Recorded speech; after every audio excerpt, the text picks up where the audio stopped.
სოფელ რგანში პოეტ ეთერ სამხარაძე ჯღამაძის მშობლების საფლავის გვერდით მისი სიმბოლური საფლავი გაიხსნა.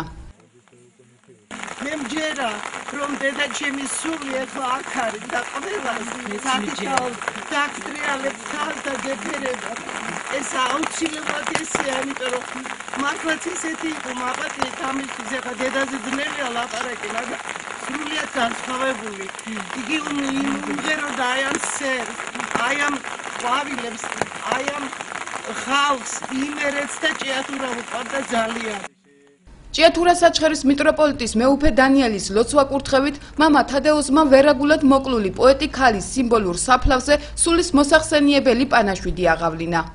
ეს ქალბატონი რა იყო ასეთნაირი მოყვარული სამშობლოსა, რა იყო ასეთი მოყვარული თავისი მეუღლისა, რომ ამ სისხლის მსმელი უკვე შემოსული იყო რუსული სახით, რუსული გვარით, პეტროვები, ივანოვები და არა პეტროსიანები და ივანოვესიანები და არ ეშინოდა და არ გამოიქცა იქიდან.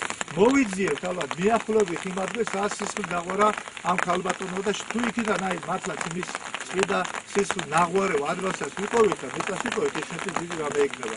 ასე რომ ეს ვაჟკაცი ყოფილა ის პოეტი ეთერ სამხარაძე ჯღამაძე 1928 წელს სოფელ რგანში დაიბადა. 17 წლის პოეტი ხუტა ჯღამაძეს გაჰყვა ცოლად და აფხაზეთში გადასახლდა.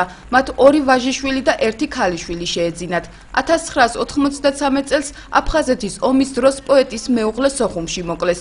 იმავე წელს დახვრიტეს ეთერ სამხარაძე ჯღამაძეც.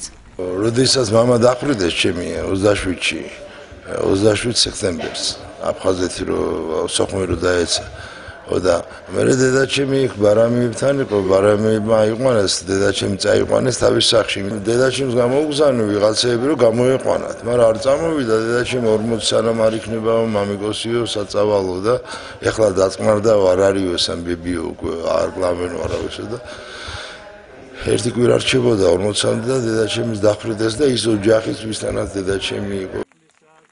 ეთერ სამხარაძე ჯღამაძის პოეზია გასცდა და ქვეყნის საზღვრებს. სოხუმში კარგად იცნობდნენ საქართველოს სიყვარულით ამღერებული ქართველი პოეტი ქალის ტრიქონებს. ეთერ სამხარაძე ჯღამაძის ოჯახის წევრებმა პოეტის საფლავზე სპეციალურად ამ დღისთვის ჩამოტანილი აფხაზეთის მიწა მოაბნიეს. მე ბებია მგონია რომ ყველაზე განსაკუთრებული ბებია მყავდა, იმიტომ რომ მართლა ძალიან ტკბილი ქალი იყო. ძალიან ტკბილი ბებია. თავის ლექსებით ისე ყველას დამახსოვრა თავით, ახლა მით უმეტეს წარმოგიდგენიათ ჩვენ შვილიშვილებს როგორ ტკბილად და კარგად გვახსოვს. ეხაც მთელი გზა რომ მოვიდოდით მის ლექსებს ვკითხულობთ და ემოციის გარეშე ვერც ერთ ლექსს ვერ ვკითხულობთ მართლა, იმიტომ რომ სულ იმის ხმით წაკითხული მაგონდება, ნუ ის რო კითხულობ და იმისნაირად ვერავინ ვერ წაიკითხავს მის ლექსს და ეს იყო აი არაჩვეულებრივი ქალი. მართლა მეგონა რომ აი რო ჩამოვიდოდი აქ, აი მეგონა მარტო ოჯახის წევრები მოვიდოდით და მთელი სოფელი რო გამოვიდა, ყველას რო უყვარდა და ყველა რო ძალიან კარგად იხსენებს, ეს ჩემთვის არის დაუვიწყარი და მართლა ჩემი ოცნება ასრულდა დღეს რომ ეს საფლავი გააკეთეს. იმავე დღეს ეთერ სამხარაძე ჯღამაძის მშობლიურ სკოლაში, რგანის საჯარო სკოლაში პოეტის ხსოვნისადმი მიძღვნილი საღამო გაიმართა. აფხაზეთი არის საქართველო, აფხაზეთი საქართველო ეს დღესდღეობით და დღის შემდეგ უფრო მეტად იქნება გასისხოცებული თითოეული რგანელი ბავშვის სულსა და გულში. დღეს ჩვენ გვექნება უკვე ის ადგილი, სადაც სიმბოლურად მივართ და პატივისცემთ, მივაგებთ ამ ბრწყინვალე პიროვნების პირველ რიგში მეოჯახის, ქართველი პატრიოტის ხსოვნას, ეთერ სამხარაძე ჯღამაძის სიმბოლური საფლავის მოვლა პატრონობაზე შეფობას აიღებს რგანის საჯარო სკოლა.